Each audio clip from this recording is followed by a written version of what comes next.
Hola, ¿cómo están? Bendecido sábado para todos ustedes que están viendo del otro lado este video. Bueno, no pudimos salir ayer por motivo de fuerza mayor en la enseñanza del vivo, pero bueno, acá estamos compartiendo en este día sábado 23 de agosto un poquitito de lo que habíamos prometido a través de las redes sociales, de compartir esta segunda parte. Siempre va a haber frases y dichos populares. Seguramente en algún otro momento vamos a incorporar posiblemente una tercera parte, pero por lo menos queremos compartir con ustedes las frases, los dichos populares que más se dicen sobre todo, ¿no? Hay algunos otros que tal vez en un ambiente un poquito más que tenga que ver con congregación solemos escucharlas también y por ahí podemos creer que son eh, lo que está escrito en la palabra y en la Biblia, pero en realidad no lo dice así, por ahí lo malinterpretamos. Algo que nos han enseñado desde niños, que nos han enseñado desde chicos, que nos hemos criado sobre esa enseñanza. Y esto vale aclarar que lo que mencionamos acá no es por un motivo de condenar a aquellos que en algún momento lo pensaron, lo dicen o lo siguen diciendo. De hecho, todos hemos pensado en muchas ocasiones en nuestra vida esto que hemos compartido en la primera parte, estamos compartiendo ahora. Y seguramente les pasó a todos, a mí me pasó. Que tiene que ver con los famosos Reyes Magos, ¿eh?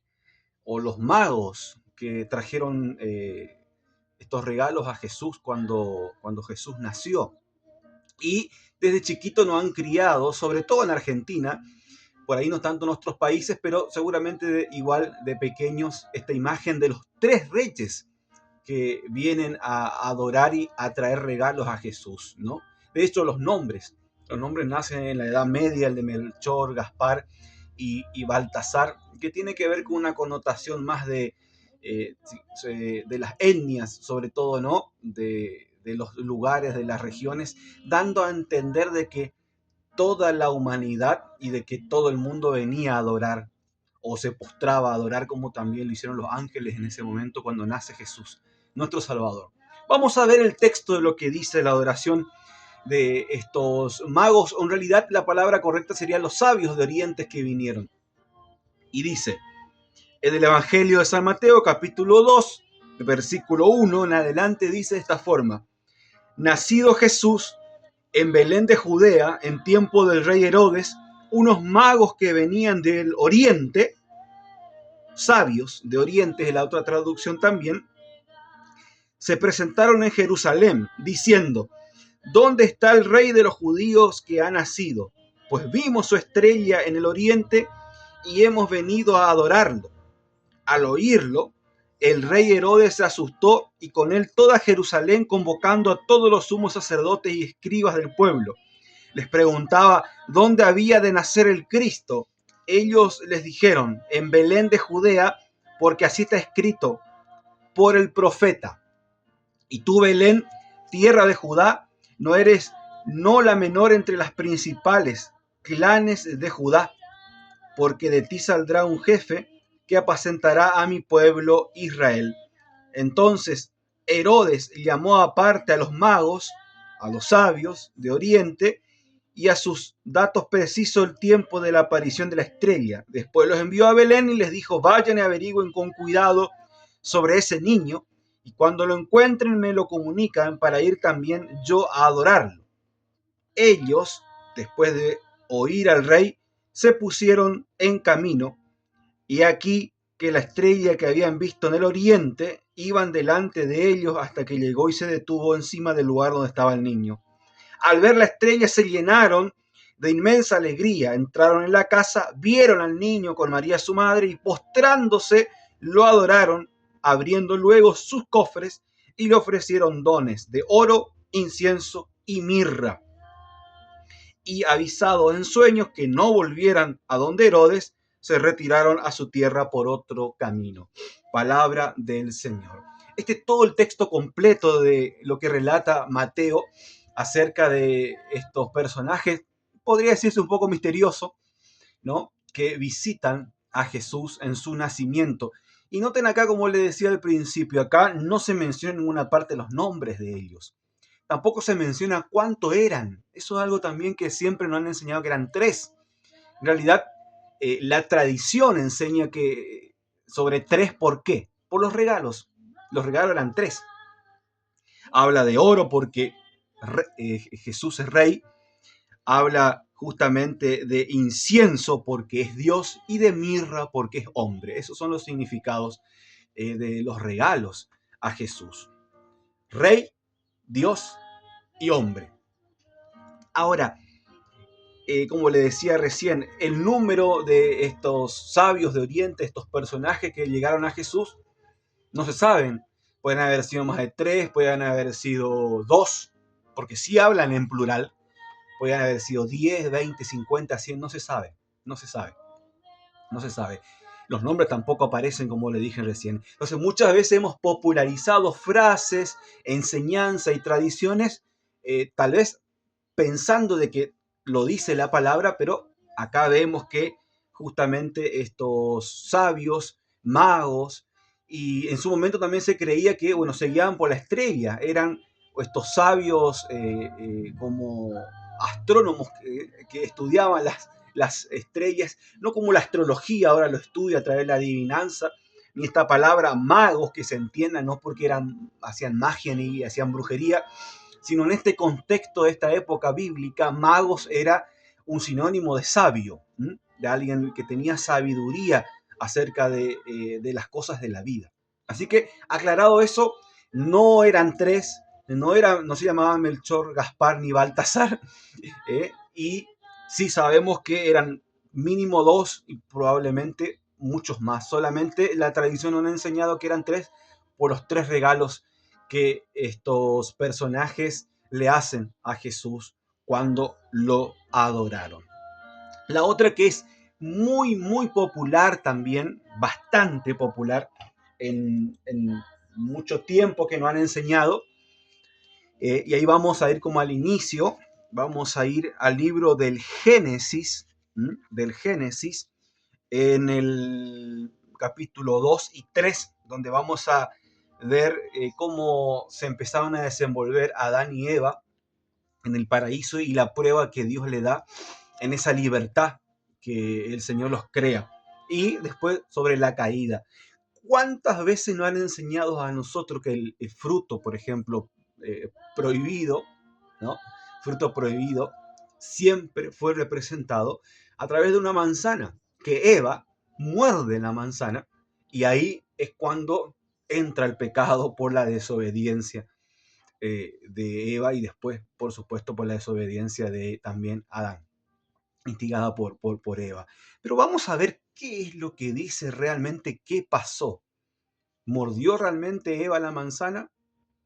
¿Qué tipo de fruto fue? ¿Qué pasó con eso que Dios le prohibió desobedecieron? Vamos a ver lo que dice el texto bíblico. Acuérdense, Génesis capítulo 2, ¿sí? En adelante, y capítulo 3. En el capítulo 2 voy a recalcar algo que es importante porque nos va a servir para esta pequeña enseñanza, lo que pasa en la caída. Capítulo 2, verso 8 dice: Luego plantó Yahvé Dios un jardín en Edén, al oriente donde colocó al hombre que había formado. Yahvé Dios hizo brotar del suelo toda clase de árboles deleitosos a la vista y buenos para comer. Y en medio del jardín el árbol de la vida, el árbol de la ciencia del bien y del mal. Acuérdense esta parte. Luego en el capítulo 3, en adelante, versículo 1 en adelante dice: La serpiente era el más astuto de todos los animales del campo que Yahvé Dios había hecho. Y dijo a la mujer: ¿Cómo es que Dios le había dicho: no coman de ninguno de los árboles del jardín? Respondió la mujer a la serpiente: podemos comer del fruto de los árboles del jardín, mas del fruto del árbol que está en el medio del jardín, ha dicho Dios: no coman de él, ni lo toquen, porque es pena de muerte. ¿Cuál era ese árbol? Vamos de vuelta al capítulo 2, al verso 8 que recién le leí. Luego plantó Dios ese árbol y dice: que ese árbol que había plantado, lo plantó en el medio del jardín y era el árbol de la vida y el árbol de la ciencia del bien y del mal. Volvemos a lo que dice en el capítulo 3. Replicó la serpiente a la mujer: de ninguna manera morirán, es que Dios sabe muy bien que el día en que comieren de él, se les abrirán los ojos y serán como dioses, conocedores del bien y del mal. Y como viera la mujer que el árbol era bueno para comer, apetecible a la vista y excelente para lograr sabiduría, tomó de su fruto y comió. Y le dio también a su marido e igualmente comió. Entonces se le abrieron y ambos los ojos y se dieron cuenta de que estaban desnudos y cosiendo hojas de higuera se hicieron unos ceñidores.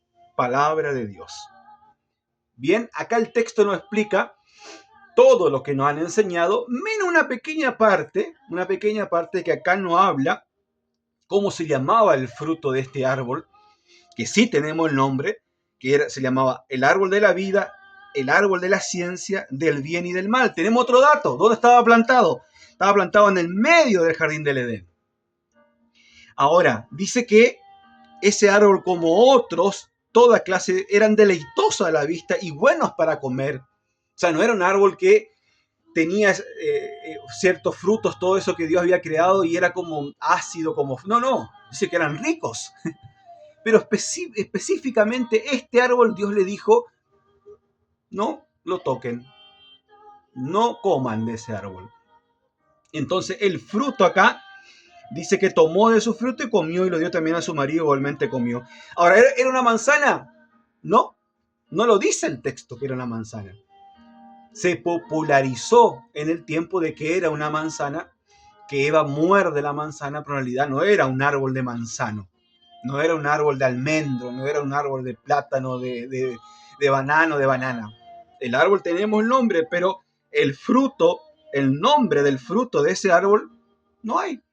Simplemente el fruto del árbol de la vida, el árbol de la ciencia y del bien y del mal. El fruto comió. Simplemente eso.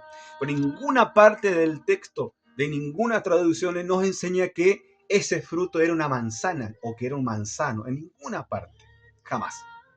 Esa es otra de las frases y de los dichos populares que hemos crecido, que nos han enseñado. Posiblemente también incluso en alguna que otra escuela dominical o catequesis que nos han enseñado, tal vez equivocadamente, que era una manzana, pero en realidad acá el texto, como lo vimos recién en Génesis, en ninguna parte menciona cómo se llamaba ese fruto y mucho menos que era una manzana, ni siquiera de qué color era, tampoco lo dice acá. Para continuar, hay también otra frase, otro dicho muy popular y muy conocido que seguramente han escuchado, de lo que le pasó a Pablo, a San Pablo, que antes era Saulo, famoso Saulo de Tarso, que se convierte en el apóstol del Señor, cuando se encuentra juntamente con Jesús, yendo a perseguir a los cristianos, camino a Damasco, y esto está relatado en el libro de los Hechos de los Apóstoles. Pero antes de leer el texto, quiero referirme a qué nos han enseñado o qué hemos escuchado sobre esa versión. De hecho, hemos, también como pasa con los sabios de Oriente y con la escena de la caída de Eva con Adán ahí en el jardín del Edén y con la serpiente, hemos visto iconografías, sobre todo, vuelvo a recalcar, a partir de la Edad Media se popularizó mucho esto, con dibujos, con iconografía, como dije recién, sobre todo con cuadros, mucho más acá también en el tiempo, donde muestran estas iconografías, estos cuadros, tanto a los sabios de Oriente, siendo tres. De hecho, uno de color de tez morena, otro de color blanco y otro de color de una piel diferente. Y también a Eva con la manzana. En muchos lugares hemos visto eso en imagen. Y también esto que le voy a relatar ahora con el encuentro que tiene Pablo con Jesús, en que en ese momento Pablo se cae de un caballo. ¿Cuántas veces hemos visto la conversión de San Pablo? Pablo montado en un caballo, cayendo de ese caballo o por caer de ese caballo. Ahora la pregunta es, ¿realmente Pablo estaba arriba de un caballo? ¿Realmente estaba yendo en esa comitiva a atacar a los cristianos camino a Damasco en un carruaje, con caballería, con caballos? ¿Qué pasó realmente en esa parte, como nos han enseñado? Vamos al texto bíblico. Hechos de los Apóstoles, capítulo 9, versículo 3. Hechos de los Apóstoles, capítulo 9, versículo 3. Dice así: sucedió que yendo de camino, cuando estaban cerca de Damasco, de repente le envolvió una luz venida del cielo. Cayó en tierra y oyó una voz que le decía: Saúl, Saúl, ¿por qué me persigues? Él preguntó: ¿quién eres, Señor?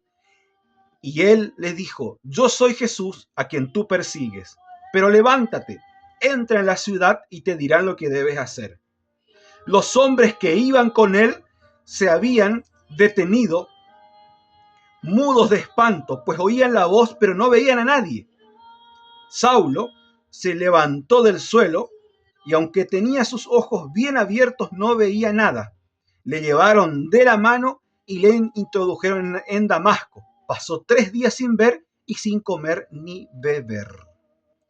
Palabra de Dios. Bueno, acá vemos lo que realmente sucede. Sí tenemos el dato de que iba a Damasco, sí tenemos este dato de lo que nos han enseñado o lo que hemos escuchado, de que Jesús le habla, de que hay una voz, hay una luz que lo enceguece. Eso sí, que los demás escuchaban sí la voz, pero no veían a Jesús. ¿Y qué sucede con Pablo? Que sí el texto nos induce y nos dice claramente de que él queda en el suelo. ¿Por qué? Porque el mismo Jesús le dice: pero levántate, entra en la ciudad y te dirá lo que debes hacer.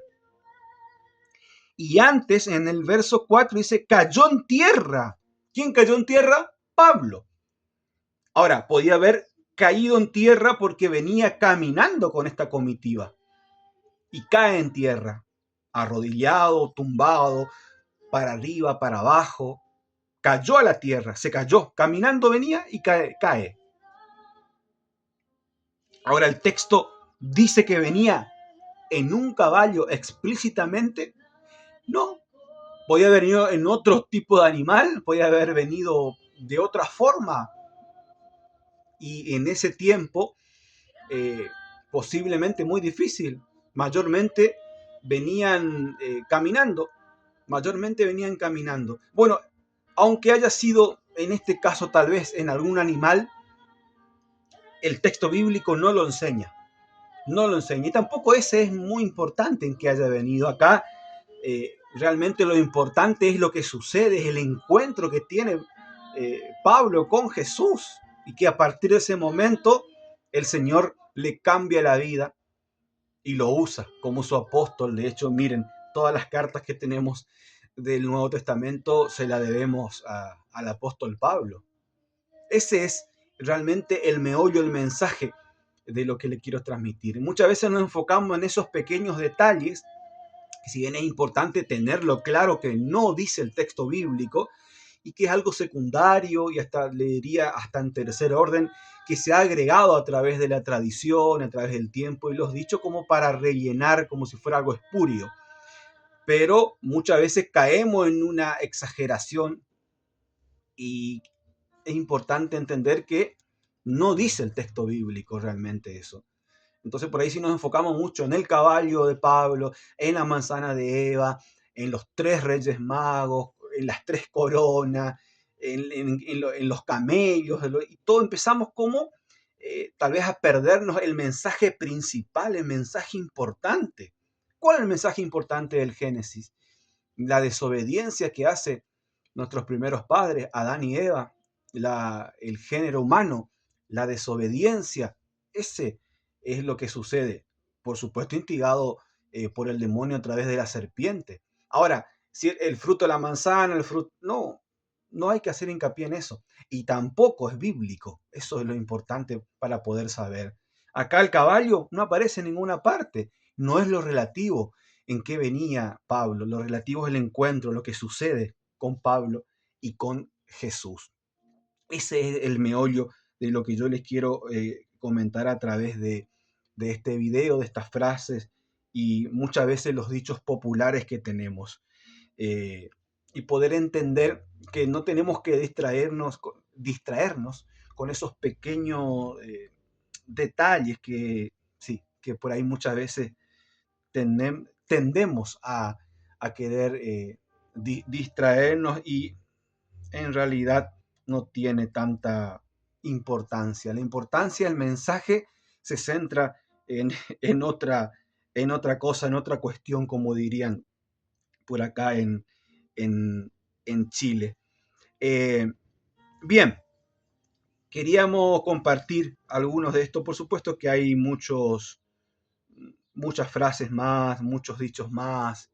La Biblia está llena de mensajes donde lastimosamente el humano lo fue, no modificando, pero sí fue agregando ciertas cosas, tal vez para darle como un cierto sentido, o tal vez para darle un cierto romanticismo, por así decirlo, pero sí es importante poder empezar a enseñar lo que realmente dice la palabra. Y lo que no lo dice, no hace falta enseñarlo.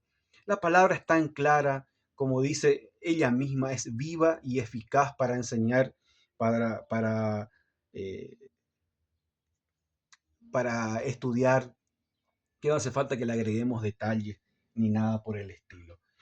Quiero agradecerle a los que están del otro lado, darle gracias a Dios por eso y bueno, pedirle también a Dios la bendición en esta hora, en este día sábado y que este pequeño video, con mucho cariño y con mucha humildad, si bien hay, como le dije recién, muchas otras frases todavía que seguramente tal vez en algún otro momento ustedes pueden colocar ahí abajo en el comentario, ¿sí? ¿Qué otras frases han escuchado?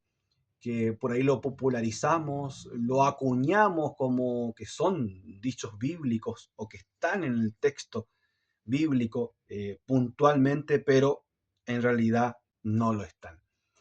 Quiero pedir que Dios lo bendiga a cada uno de ustedes en este día sábado y que la bendición descienda sobre la vida de cada uno de ustedes.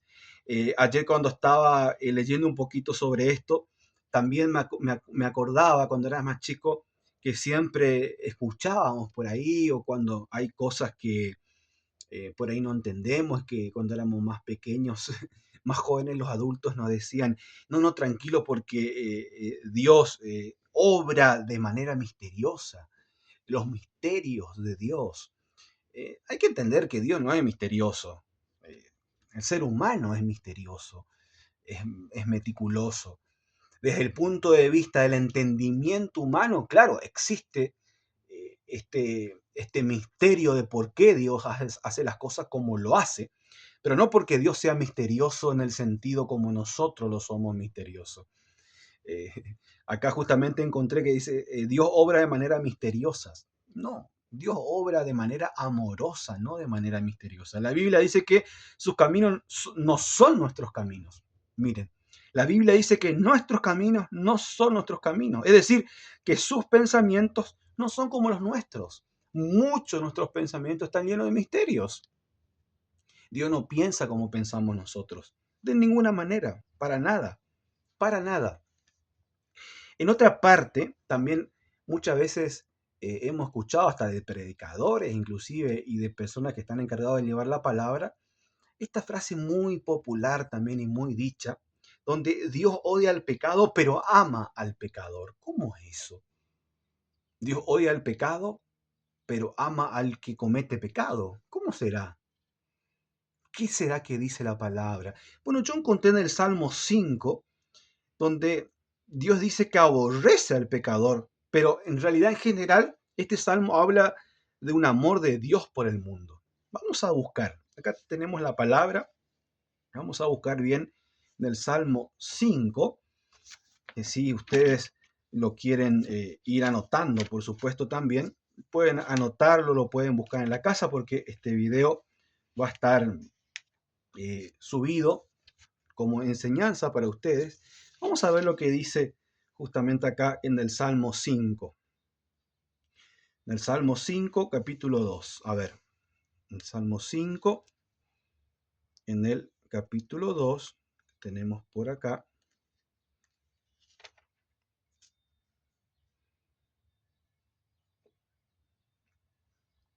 Dice,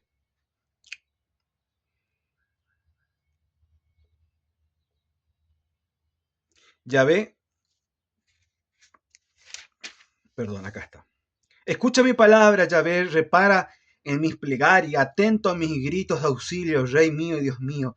A ti te suplico, Yahvé, por la mañana escuchas mi voz y por la mañana preparo para ti y me quedo a la espera.